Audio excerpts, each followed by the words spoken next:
Today, I'll show you how to create a glowing text effect in Adobe After Effects.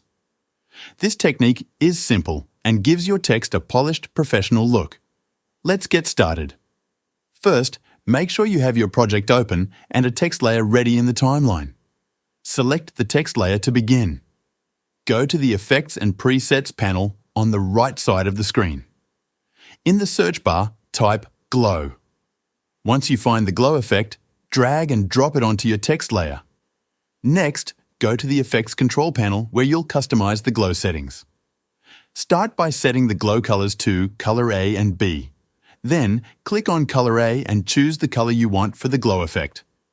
Once you've picked a color, set the glow threshold to about 75 and the glow radius to 90. Now, go back to the Effects and Presets panel and search for Drop Shadow.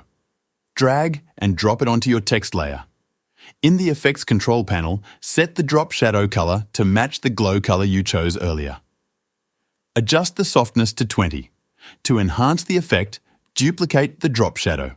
Select the effect and press Ctrl+D on your keyboard. For the duplicated drop shadow, increase the softness to 80. At this point, your glow effect is ready.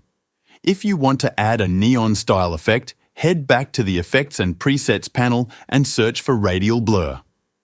Drag and drop it onto your text layer. In the Effects Control panel, set the blur type to Zoom, and that's it. You now have a glowing text effect with an optional neon style. Thanks for watching.